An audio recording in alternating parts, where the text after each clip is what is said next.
shirt says poor is the new normal.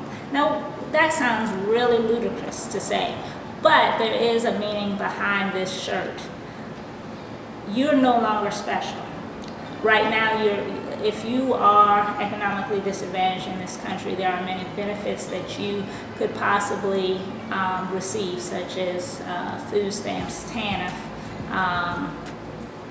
Medicaid,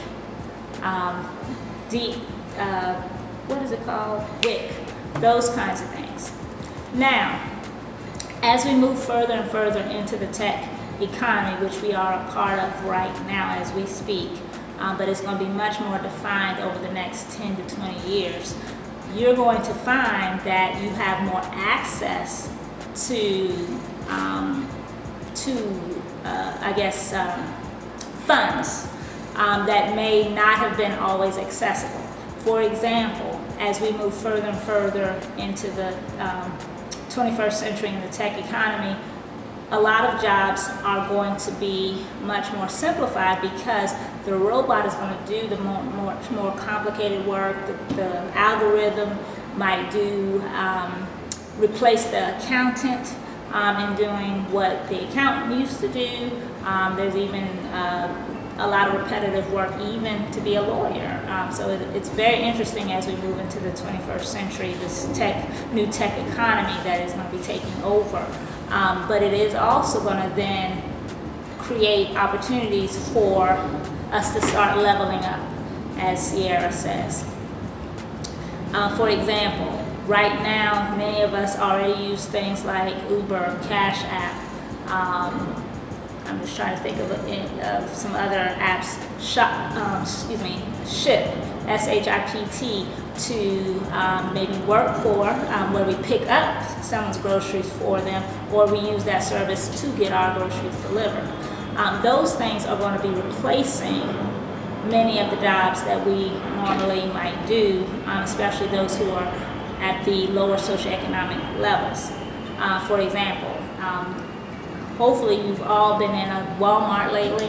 How many more shop and scan or scan and go kiosks? I mean, they're increasing every day inside of those stores, where you have to count how many cashiers as opposed to the scan and go aisles, because guess what? Amazon is making a whole convenience store called Amazon Go, and you can go in and out and not have even talked to a human if you didn't want to, because it's completely automated. So there are some things that are coming into fruition where those jobs that are being replaced are being replaced and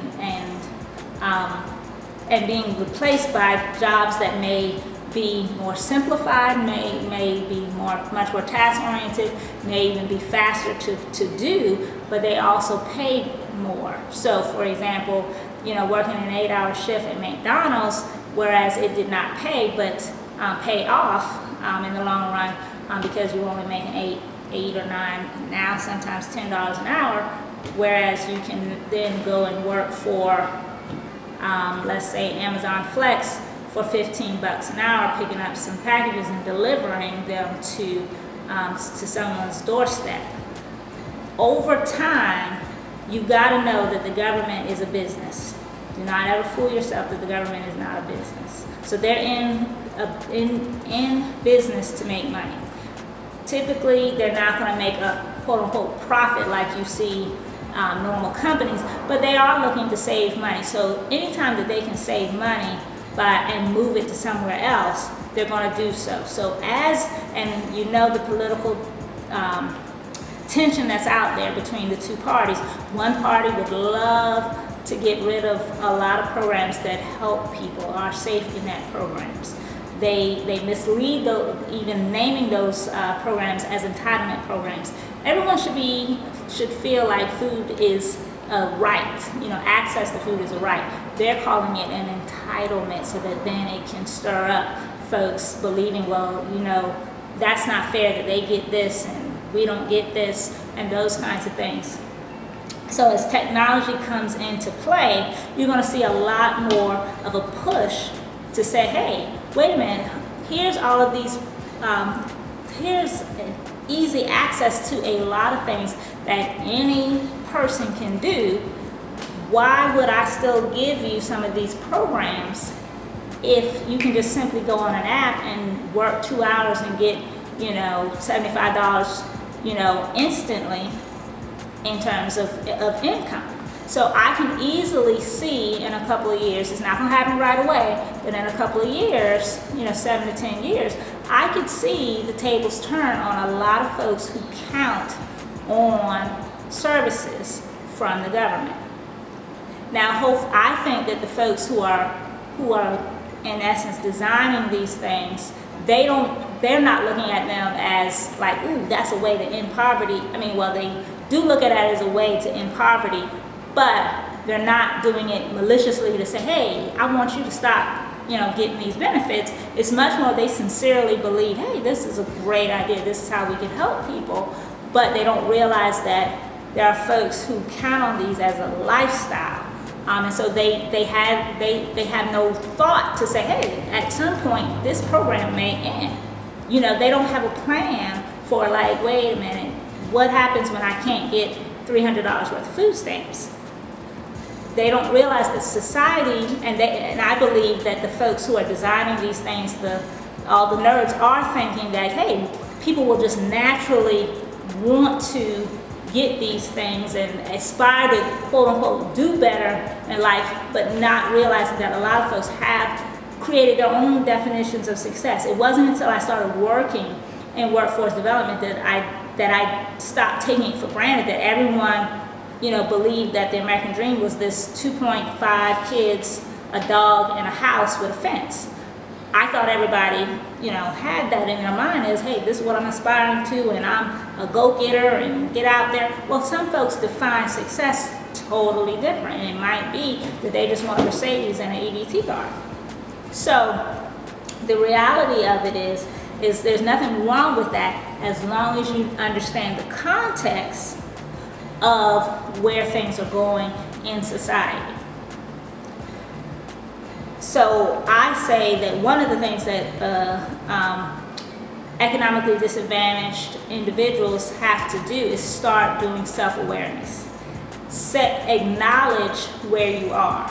There's nothing to be ashamed of. That's why I call this Poor is the New Normal, so that we can start talking about that and saying, hey, look at all of these great apps that are out there, or great, tools that you can use to enhance your lifestyles, because being poor is going to feel different 10 years from now, 20 years from now. I don't know if anyone's like really processing the fact that generational poverty, in a way, in my mind, may end I don't think it will truly ever end, but you won't make the same quote unquote mistakes that your foreparents made, because there's apps out there to kind of stop you from making those kinds of mistakes. For example, those of us who have never set aside money to save have apps like Digit. There's apps like Acorn. There's Stash that helps you save and invest your money into the stock market. They have very low thresholds as to how much you need to invest. Oftentimes it's $5 for Stash. That's the minimum. With Acorn, you're rounding up your quarters, your dimes, your whatever money, your spare change. You're rounding that up. The difference, and over time, society is going to be pushing you towards those things and saying to you, now, if you didn't, before you could say, well, hey, I don't have a spare $100 to give to Edward Jones and things like that, those stock market companies and things like that. Now, how do you tell somebody that you don't have a quarter or a dime? Now, granted, if you're homeless, I can understand that. But how do you say, when society starts pushing you in that direction, assuming that you've naturally acclimated to these apps, they're going to push back and say, well, hey, we don't need these programs, and in essence force you towards quote unquote smart money moves. I can already see the writing on the wall. So that's why I'm making these videos, that's why I'm making these podcasts, to start sounding the alarm. There's a lot of us out there sounding the alarm to make sure we're telling people to make smarter decisions, because the writing is on the wall. Our society is getting quote unquote smarter, so they're going to anticipate that there are tools. Since there are tools out there to help us make smarter decisions, they will naturally assume that everybody's going to want to adhere to those smarter decisions. I have now realized everybody does not want to quote unquote make smart decisions. Sometimes people want to make decisions that sound good at that particular moment. Okay, some folks were never raised to talk about smart decisions. Now you don't even have to talk about it. You just can put it on autopilot. So the sheer fact that you don't, acclimate to these, pilot programs, self-pilot programs, is going to be problematic. They're going to be able to push back on you 10 years from now and say, well, that was your choice not to pursue those things. So when you're crying out 10 years from now, 20 years from now, you're crying out, hey, I don't have this, I don't have that. They're going to be able to point to 5 or 10 free apps, because everything has like a baseline of a freemium model.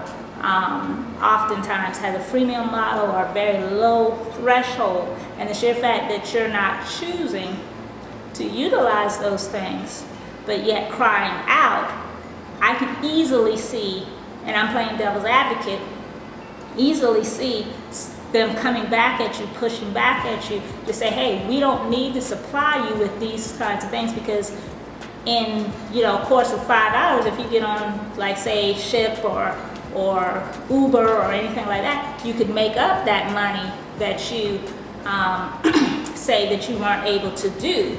Now, 10 years ago, that wasn't the case. 15 years from now, you best believe that will be the case, that when you push back and say, hey, I need $300 worth of food stamps, they're going to be able to give you 5 or 10 apps that you could jump on just to tide you over, and things like that. So the question of if we're going to have a safety net is no longer on the table. It's a matter of when will the safety net end, or when will it evolve. It is not a if. The if is gone now. It is a matter of when is it going to change, how is it going to change, and what I'm encouraging people to do is recognize that it is going to change, but be a part of that change. Do not let them get in rooms where you're not there, okay? You need to be a part of the conversation that talks about how do these programs have to change, how do they have to evolve. Okay, when I just hate to put it this way, but when folks at a professional level start losing their jobs because automation is going to hit them too. Things roll downhill, as they say, shit rolls downhill. When they start fussing in the suburbs, you best believe it's going to hit you, because then it's like, oh, well, why did they get it and we couldn't get it? So they will revamp, even if it's just for that very reason. I mean, look at our discussion around opioids. Opioids are a drug. Where are the people that were on crack and cocaine? They're in jail. Where are we putting the opioid folks? Sometimes we're putting them in jail, but a lot of times we're putting them into mental institutions saying, ooh, they have an illness. Crack and cocaine was an illness too. Being hooked on those things, but we chose to take those people to jail.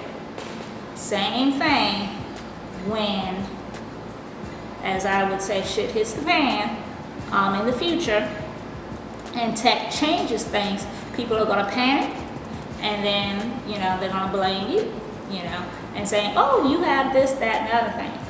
And let me just be super, super clear. This is for everybody who is at the lower socioeconomic level. Poverty does not discriminate. It is the human condition that starts, or the society that creates these differences and things like that. So really, this is something we need to be coming together and solving, okay? Because guess what? Society is not going, robots are not going to save only the quote-unquote white people's jobs and let all the black people, go. It is going to impact the white jobs and the black jobs. So please do not get in your mind that this is something that one population can avoid and one population has to feel the brunt of. We're all going to be feeling it together. So we need to start working on this problem together as opposed to separately. We all need to get on the same page and realize we have one fight to fight.